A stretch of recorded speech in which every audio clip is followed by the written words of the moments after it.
Hi, welcome, welcome. So, on this episode of the Embracing Joy podcast, we have a very, very special guest, Dr. Malathi Akaraya. Did I pronounce your last name correctly? Acharya. Acharya.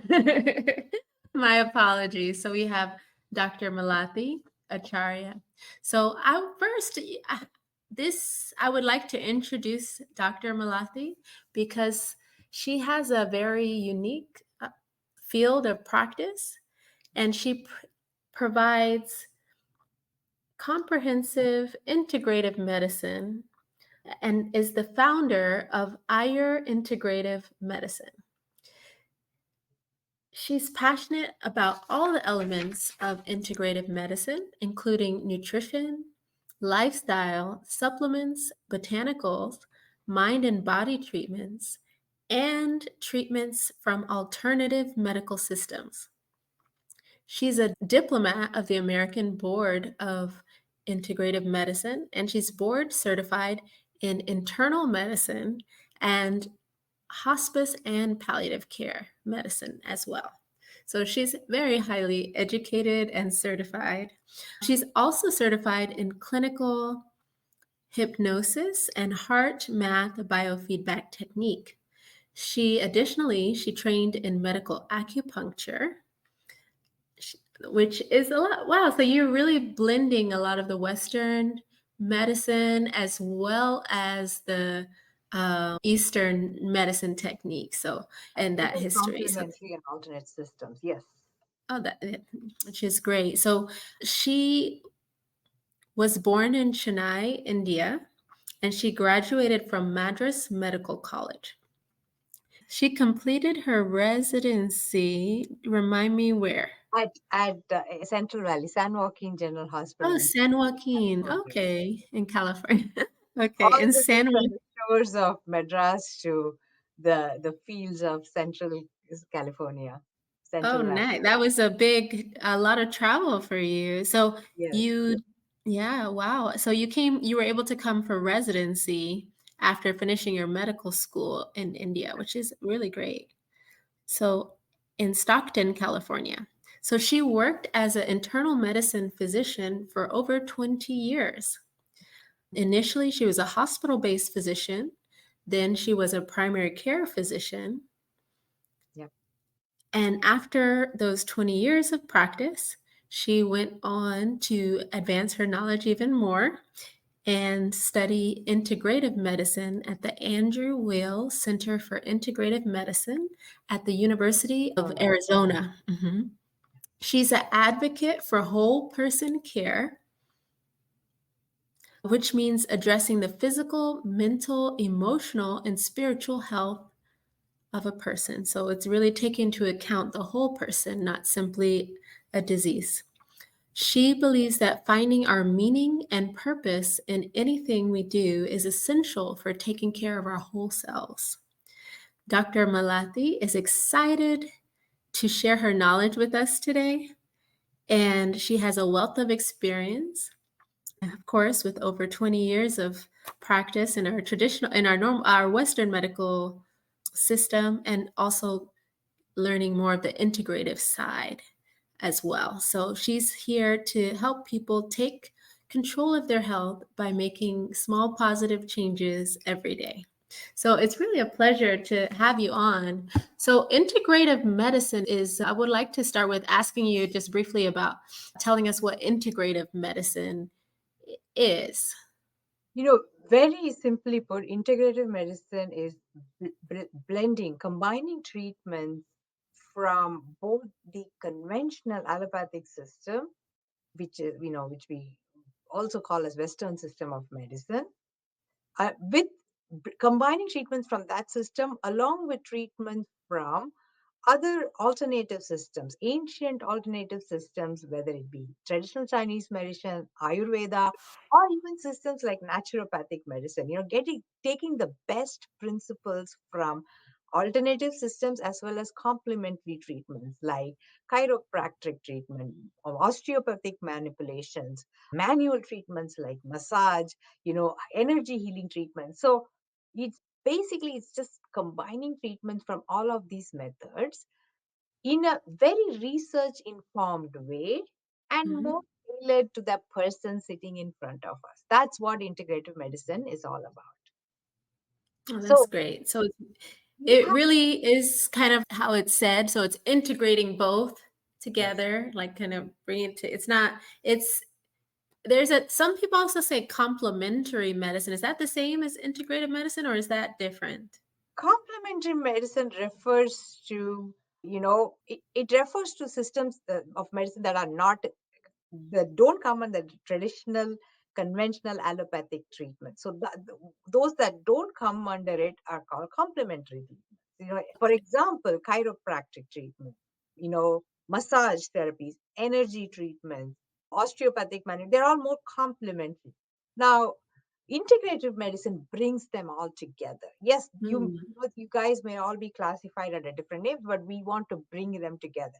Whereas, alternative systems, sometimes alternative systems refers to, when people, pick one over the other. It's like, when people say, hey, I only, for example, like cancer, it would sound like, hey, I don't want the recommended chemo, surgery, or radiation, but I just want to choose energy healing, or I just want to choose, a particular type of method, and that's all I'm going to. That's more of an exclusive or excluding technique, and mhm, going just for the alternative treatment.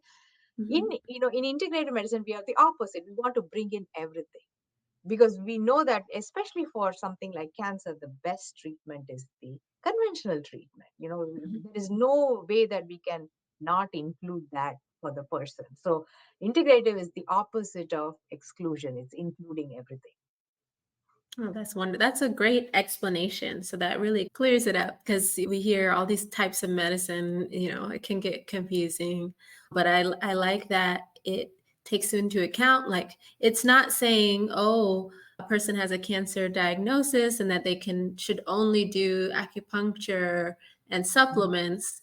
No, it's saying you still need to take chemotherapy, especially if there's chemotherapy that works and work with your oncologist for the chemotherapy or radiation or whatever that may be. But you Yeah. may also have the acupuncture, the heart centered therapy, and work together to for the overall health of the patient. Yes, So that let's bring in these other treatments that will help support your body and mind during the treatment to counter, the side effects of the treatment, or to help you, give you more stamina to go through the treatment. Let's bring them all together and see how we can put together a great plan to support you through this challenging time. Mhm, mhm. Definitely. So we're going to do, now that we know more about your practice, Dr. Malathi, and especially about your specialty, taking care of cancer survivors as well as people with metabolic syndromes and those people in general that are looking for this whole person care where they may continue with their medical, what's maybe traditional medical treatment, maybe medications, but they also get help from the lifestyle side, from the supplement side, and alternative therapies as well. So, I think there's a great need for that. And a lot of people are looking for a way that blends the two because they're not enemies of each other, right? They're So, not, so yeah, absolutely. they Yeah, shouldn't be enemies of each absolutely. other because these are most of these professionals from both sides, in integrative and Mhm. complementary and traditional are working to improve the lives of patients in somehow. So it's nice to work together. Yeah. Together. So let's do a quick warm up. The warm up we're going to do, it's a game. It's called Convergence. We want to see if we can get on the same mental plane. Another name for it is called mind meld. So we Mhm. want to see if we can say the same word at the same time. Mhm. So we'll continue on. We'll keep saying a word on the count of three Mhm. until we get to the same word. Okay. So let's see. Let's see. Hopefully we don't have too many delays as far as the internet connection. So let's start. So on the count of three, you say the first word that comes to mind, and the next word will be something that connects the first words that we said, okay? So on the count of 3, say the first word that comes to mind. 1, 2, 3. Pink. Mountain. Pink mountain. Okay. You have another word? Ready? Uh, I don't know. Okay. Huh. Yeah. Okay. Ready? Okay. 1, 2, 3. Cancer. Peru. I was gonna say Peru. You're going to say Peru? Peru. Okay. Yeah, Okay. I heard they have a rainbow mountain in Peru. I've seen pictures, but I haven't been. But it's like pinkish, but it's rainbow colored. Oh, okay. Oh gosh. Okay. I didn't know It's that. okay. No, no, it's okay. It's okay. Well, what was your word? Cancer, I said. So I was kind of Cancer. pink is breast cancer, right? So I was Oh, breast somehow trying to cancer awareness. challenge Yeah.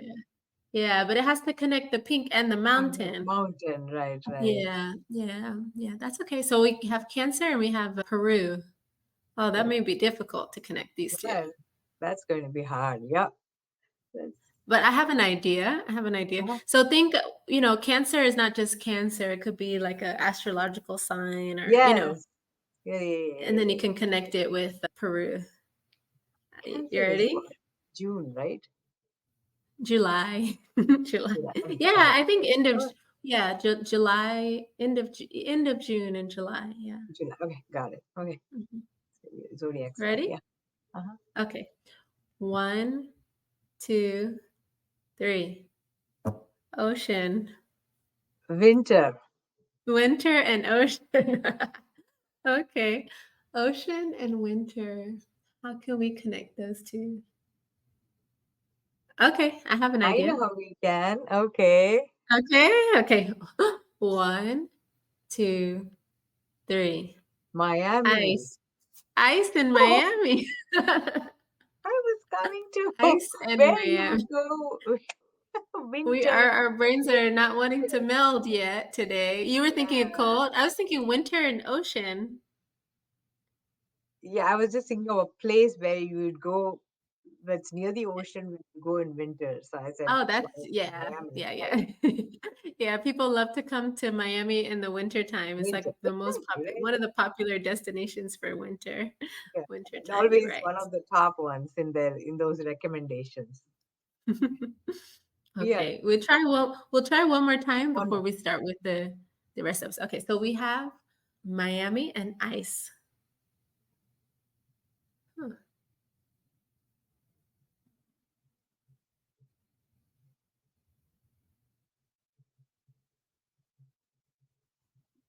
Hmm. We need the music going. Dun, dun, dun, dun. Dun, dun.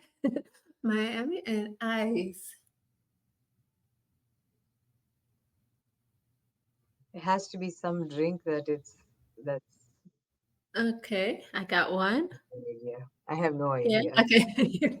Okay, this is our last one. So 1, 2, 3.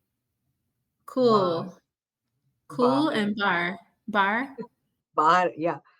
Oh, yeah, that's a Something. good one. That was a good one. I got cool and then you have bar.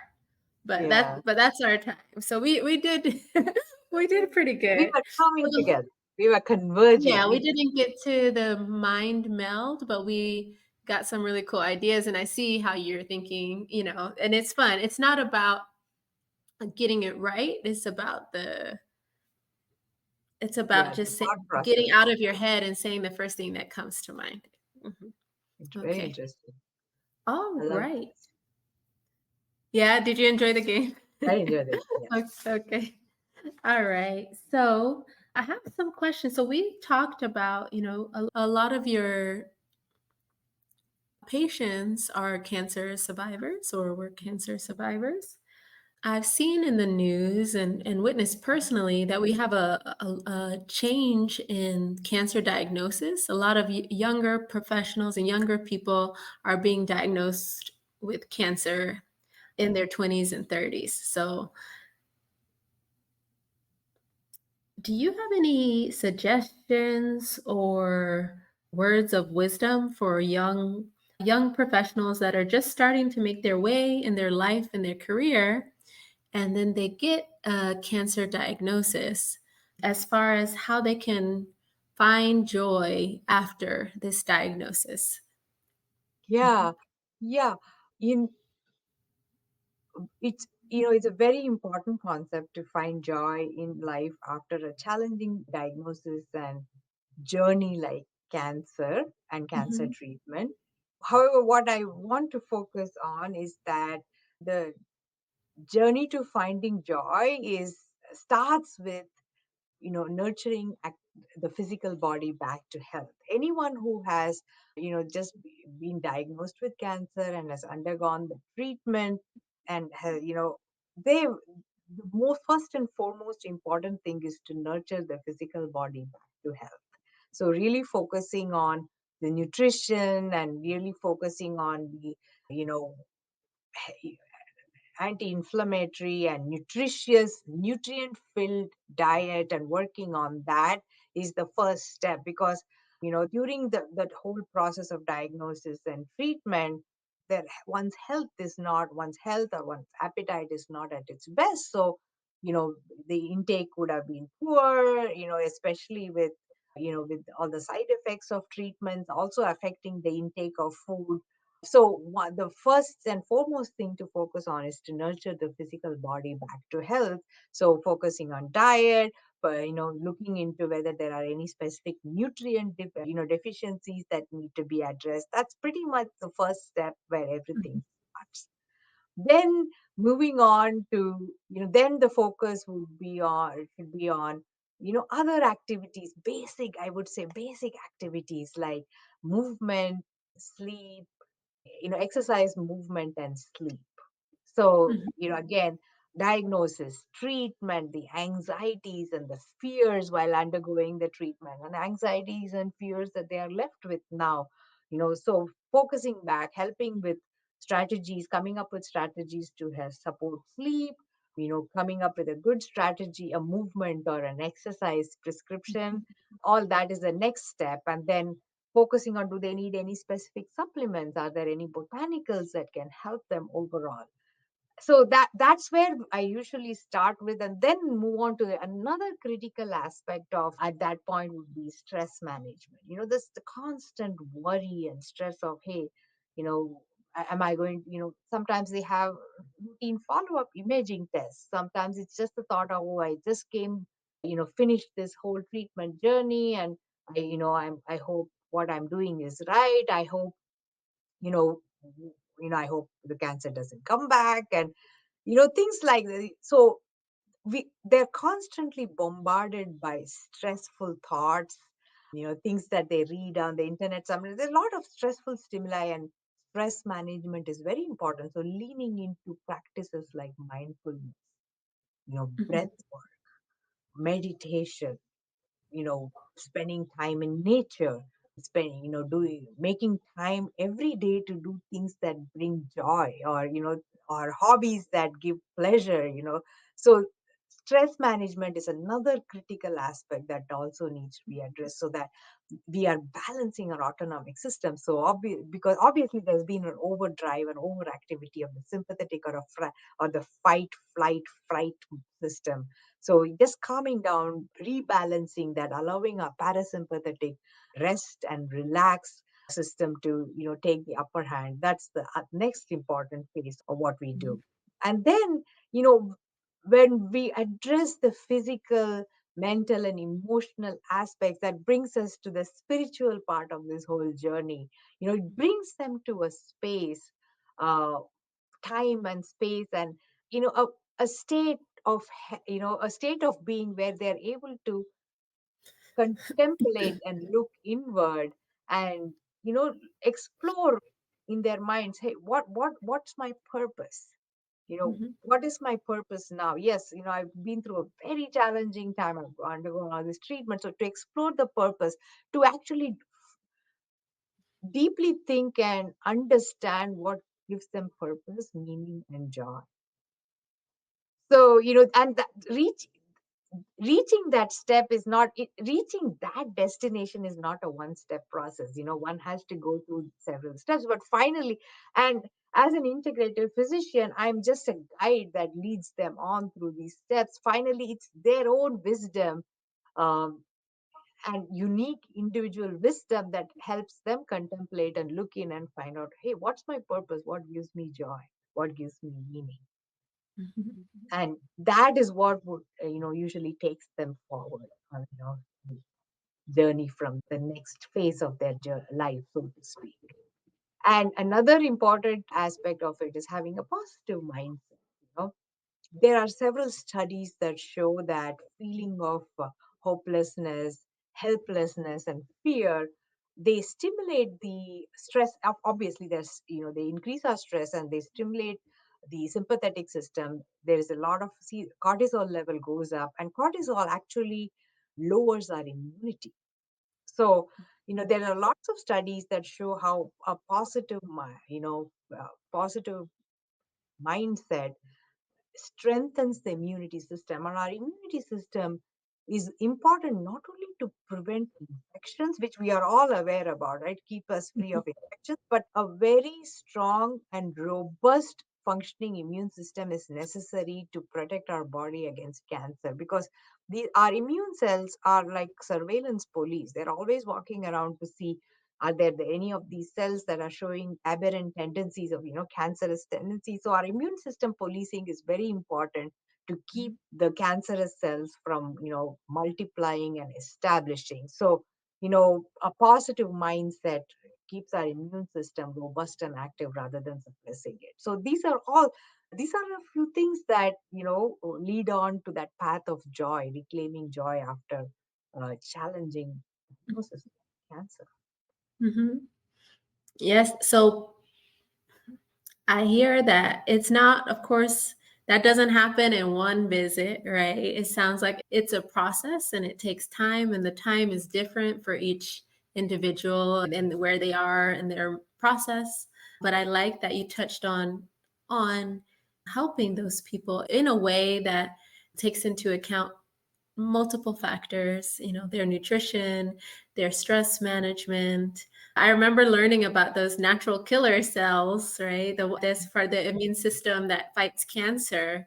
And it is important to have strong immune system so that you have cells in your body that want to fight cancer for you. Yeah, yeah. But if your immune system is weak, because it can be weak for so many reasons, but lack Mhm. of sleep, high stress, like you said, with Yes, high cortisol. If your immune system is weak, then your body can't help you the way it wants to, right? yes, So that is, beneficial to have that whole person care where you're improving the immune system, as well as if there is a medication or treatment from the oncologist, you're taking that as yes, well. But you're also building your immune system to yes, help you.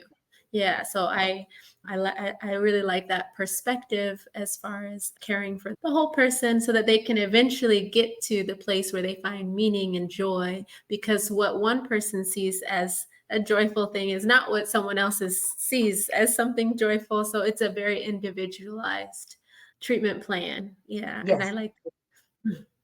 Yeah, and it's Mhm, very unique, and nobody can come up with that but themselves, the clients themselves. It's just mhm, a matter of, you know, making sure the other thing, the setting the background stage is my job, and then they are the ones who, you know, mhm, have that mhm, ability to contemplate and understand. mhm. So, can so we talked about how we eventually get to the place of joy with patients with cancer. I think we discussed several methods. My next question was about how to incorporate activities and practices that nurture joy in your treatment plans. Like, are there certain treatment plans that you find very joyful in your practice? You know, what I really find joyful in my practice is that, you know, I left a very traditional system of work, as an employed physician, where I felt that I was not able to give time to my patients. Mhm, I didn't have the At that time, I would phrase it as I didn't have the luxury to spend time to connect to my patients because I didn't have that time, and the relationships felt very non-nourishing for me as well as for I'm assuming for my patients also, because when two humans interact, no matter what they interact, whether it be the two of us talking now, whether it be a doctor or patient or doctor client relationship, there's a lot of giving and receiving from both sides. It's not that I am the only one that gives advice and receive. There's a lot, when two humans connect, there is connection, there is a lot of exchange, and they give me as much joy and satisfaction as I give them help and advice and expert opinions, right? mhm, So what I find joyful in my practice now is that I'm able to give that time and the space and take the time to understand, listen deeply to my clients, mhm. uh, bring my full intention, attention, and focus on them, listen deeply and connect with them. So that I find that very joyful. And each individual person is different. You know, I've learned so much from my patients and clients through the years, and I do it in a more different, in a more unique and different way now. So that's what I find joyful in what I do. Mhm. Do you mind sharing something you have learned from a client, in the past that has, changed the way you view life in any way? You know, I courage is something that I've seen, in many of my patients in the face of adversity. Though I think, and I believe that one of the worst adversities that we can face is adversities, illness, life-threatening illnesses to ourselves or our loved ones. Mhm, Life-threatening illnesses to our loved ones is also very threatening to us. So mhm. I have seen patients face it with such courage and poise that is so inspirational. And that is one thing that I've always taken with me. And as I've gone through my life ups and downs, I remind myself of that courage and poise that patient, my patients have shown and hang on to it. And that helps me compose myself and get back on level ground after a turbulence. So that is one thing that I take inspiration from. Thank you for sharing that. Thank you for sharing that. So, those are all we have a few wrap-up questions. So the first question that we ask everybody at the end of our shows is, who is a model of joy in your life and why? It can be someone you know personally, or it could be a historical figure or a public figure, but who would you say is a model for joy and why? You know, I the moral for joy in my life is my husband Srinath. I have in the last 30 plus years and counting that been with him, I have never heard him, you know, start get up. I have never heard him complain about anything. You Hmm. know, he's been an entrepreneur all his life. He works. He loves his work. He works. For him, there is no work-life balance because he loves what he does, and everything is life. And you know, I've never heard him complain. And we all know as entrepreneurs, one goes through a lot of ups and downs in life, but I have never heard him complain one day about anything. So he's, that's he is That's my role. impressive. That's very impressive. For 30 years. I mean, unless does he have a best friend that he talks to and then he saves it from you or no? He never No, no, complains he at all. doesn't. He just Mhm. doesn't complain. He just doesn't look Just at things happy. that way at all. Yeah. Yeah. Yeah. That's wonderful. That's really wonderful. To me, Okay. because to me, joy doesn't mean happy. It doesn't have to be happy, smiling, and chirpy all the time, but it's that internal peace and joy, right? It's like it's okay. That's fine. Nothing is bad. Nothing's bad at all. I have nothing to complain about. That is Mhm. what I mean by my Mhm. someone who that's who my role model. Yeah. Yeah, so, joy is unlike happiness, it's independent of circumstance, right? So he's really Eternally. displaying that it's internal and things are good. He's still thankful, joyful, in a good mindset. And, just, yeah, that's how he sounds. So that's wonderful. Okay. So my next question is if you were you were baking a cake of joy, what would be your top three ingredients? Purpose. Mhm, It's important to understand one's purpose. mhm, Okay, so that's purpose and courage in believing, courage. mhm, Okay, one understands the purpose, courage to accept it, courage to move forward with it, mhm, and then belief in oneself. mhm. Circumstances change, ups and downs happen, but believe in ourselves. Those, to me, those are the three key ingredients for joy. Thank you. Thank you so much for joining us, Dr. Malathi. You've shared such wisdom with our audience today as far as, your views on joy and how you care for your patients and what you also learned from your patients. So thank you for sharing that wisdom with us today. How can our listeners best contact you or reach out to you if they wanted to work with you, and where are you located? Absolutely. I'm located in the Bay Area in Northern California. I see clients in three locations in the Bay Area, one in Pleasanton, Mhm. one in Menlo Park and another location in Portola Valley. You can find me on my website at www.ayur.today. And you can also find me on social media. I'm on Facebook. I go by Malti Acharya. And LinkedIn and Instagram, I go by Dr. Malti. And Dr. Majid, I really enjoyed our conversation today. I loved the game that we played. I know we were just converging. We are not yet converged, but I really enjoyed our conversation. I did too. It was a pleasure having you. Thank you so much. And, Thank you I for hope to having me. yeah, I hope to continue this conversation in the future. Thank you so much, Dr. Malathi. Take care. Okay. Take care, Dr. Majid. Bye.